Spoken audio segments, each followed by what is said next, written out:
That talk is so beautiful, so filled with love and joy and acceptance.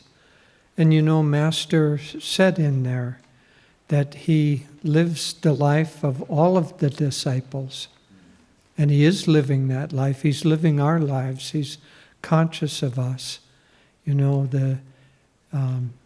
he compared the presence of God, to a certain extent, how we find God, to like radio waves or television waves that are here in the room even though we can't perceive them. Our senses aren't tuned to be able to perceive them. But he said, if we draw our consciousness within, then we can begin in the Christ center to perceive the even more sensitive and subtle rays of the presence of God. But it's always there. It's always here. Master he didn't die in 1952 and now he's far away somewhere up in the astral world. He's right here in this room, and it's our role to try to perceive him.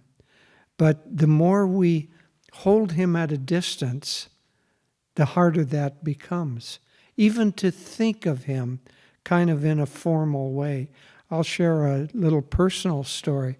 You know, the only talk that I had ever heard, Davy and I had ever heard, or frankly anybody outside of the monks and nuns at SRF just about had ever heard, was just one recording, one or two recordings of Master, and it was, "Pray with me, I am praying with you." And that was the only verbal sense that we got from Master.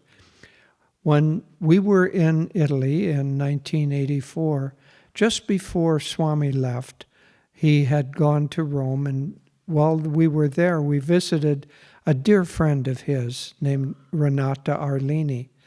And Renata was a close friend of the Lewises, especially Mrs. Lewis. And she said, "I have a gift for you."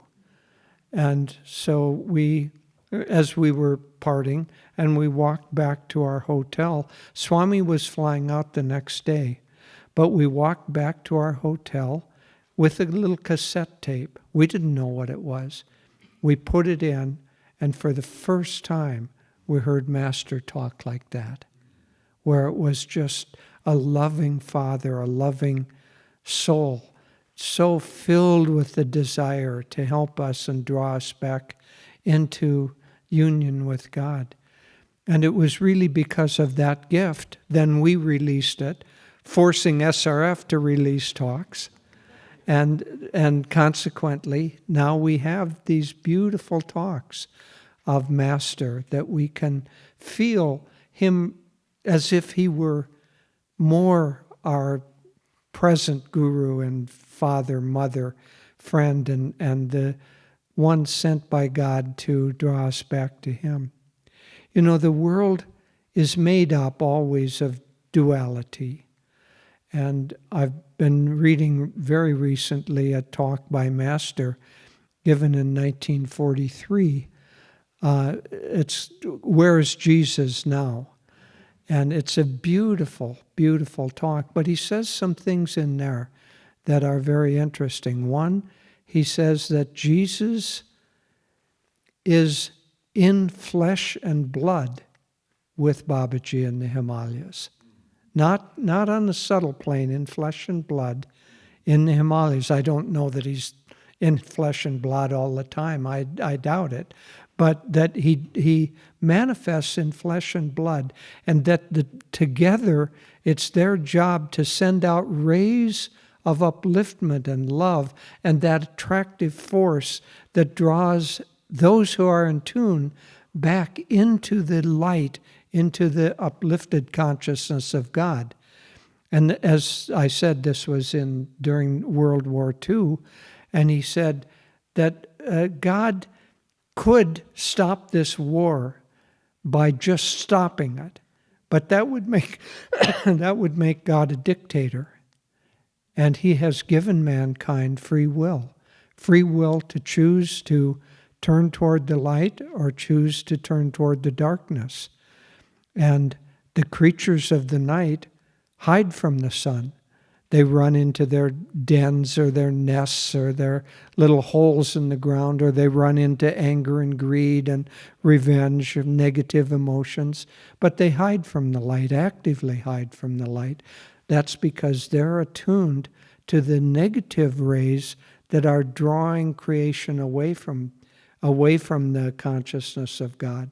But we all have been touched in our hearts and drawn into the ray of the great Master. God in His love sends awakened beings. As Master said, I will return 1,000,000,000 times if need be, with bleeding feet, crossing the crags of suffering, as long as one stray brother is left crying by the wayside. That's the love of God that is drawing us back, that we could hear in Master's voice. But we make a grave mistake if we think that that's somewhere distant, somewhere away from us.